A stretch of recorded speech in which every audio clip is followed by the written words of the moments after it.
The Scottish Fencing Open took place at the weekend in Edinburgh. The reigning champion is a fascinating man called Keith Cook. He's using the competition to prepare for the London Olympics this summer, where he reckons gold is a possibility. I'm told you are unbeaten in 6 years on Scottish soil. Is that true? Yes, it is. And also for the Scottish Open, I've actually won it the last 6 years now. So hopefully today's going to be the 7th. But I've been training full time for the last 6 years as well, leading up to the 2012 Olympics. I need to tell you, my dad was a fencer. He loved his fencing. He kept his épée in the house. It was one of the things he did when he came back to this country, and he loved it. He loved the social aspect of it. He liked the honour of it. Now, for people not familiar with fencing, there are 3 basic tools, aren't there? How does it all break down? Yes, there's the foil, épée and the sabre. The foil is a thrusting weapon. You can only hit with the point, and the target area is the torso of the body. So when the blade hits, it has to bend on the torso of the body to score a hit.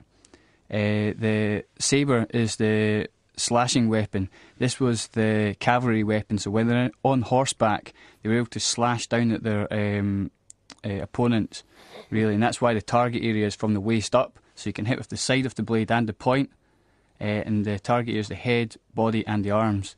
And for épée, that's more like a dueling weapon, so you can hit anywhere in the body with the point, and if you both hit at the same time, you both get a hit.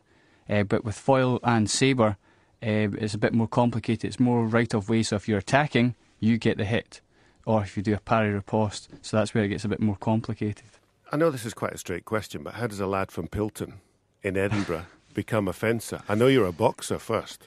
Yes, I just stumbled into the sport, really. 11 years old, didn't know anything about fencing. Of course, you see it on TV, like the kids now see it on TV with the cartoons and the films, Zorro, Three Musketeers, and even when I talk to the kids now, do you see Thundercats? When they had the big sword, and I'm like, what's Thundercats? But that's what really, well, you see it on TV, but what got me into it was through a friend of a friend who had a sword in his house, and I went, oh, that's cool, look at that. And he goes, yeah, I do fencing at school. And I was at Broughton High School, and he was at Stuart's Melville, and he says, come along to my school championships, it's next week. So I went, cool, I'll go along, and was hooked from there. I loved the whole aspect of putting on the kit, and it's just you with another opponent battling it out. The more you practice, the better you get as well, and it's a tactical game. You have to be very sly. You show them one thing and hit them with another.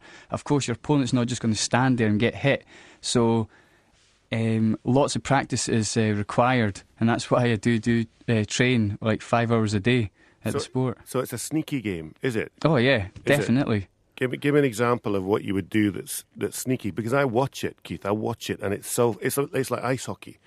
You watch ice hockey, you can't actually see the puck sometimes. I watch fencing, and I can't see what you're trying to do. I think I'm trying to relate it to another sport that you would be able to. So for instance, boxing. What I do is, if I'm boxing, I drop down my hands, like you see, like Amir Khan or Prince Nazim used to drop down his hands. They're basically provoking your opponent, say, come hit me, you must be able to hit me, my hands are down, I can't provoke myself. And when you throw a punch, move to the side and throws a right hook. And that's what we're doing at fencing. We're saying, come hit me, you must be able to hit me.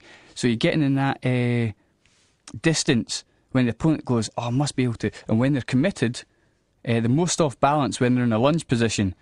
So the best thing to do is then deflect your opponent's blade away from your body and then hit your opponent, or with a change of pace, like all martial arts, boxing, or it's karate, taekwondo, it's a change of pace that actually catches your opponent out. So if I go slowly forward and your opponent's copying me by going back, with a change of pace, accelerating with my footwork, I'm able to catch my opponent off guard. But it's not just my feet that you have to think about, it's your hand and setting up your opponent, showing them one thing and then deceiving their blades when they try to parry it out the way and hitting them. So it is quite a complicated sport, and it's very, very fast. The fastest thing at the Olympics is the bullet of a gun. The second fastest thing is the point of a fencing sword. I love talking to people who love this sport. Do you have freak reactions? It's trained. If someone's lunging towards you very fast, it's practice, practice, practice. I've been fencing for 19 years now. You're used to a certain situation when someone's running towards you, for instance, or you're used to doing a parry or attacks. It's not like I'm superhuman that be able to, like, you won't be able to see my hand. It's just through practice, really. It's like when I see lots of martial arts, like Taekwondo, I'm like, how can you get your foot that high so fast and hit them on the head? Or, for instance, tennis. I would think I would be a brilliant tennis player, but as soon as I play someone that's really good and they do a serve, I think I could be able to return this, and it shoots right past my ear. And I'm like, how's that? I don't understand it. I should be able to see that and return it, but that's the nature of the game. Is it? Yeah. No, exactly. The trouble with you being you is you are being touted now as this gold medal prospect. And I don't know if that stops you sleeping at night or this is London 2012, not long away, but people are talking about you as, you're unbeaten for so long as a gold medal prospect. This year's been really, really good. It's quite scary to think about it. It's 6 years training for a 2-day event. It comes down to the individual event on the 31st of July and the 5th of August is the team event. We are more than capable of bringing back a medal, hoping to bring back the gold. But all of us in the team are really, really training hard. Like, I've just come back from a training camp in London yesterday. We're training with the Ukrainian team. It's really, really training hard, building up to August. But I've only got 4 competitions left to really secure our places, because 4 go to the Olympics. And it's all to play for. We've got Paris, La Coruña, Venice and Bonn. And by the 31st of March, the Olympic team will be selected. That's it.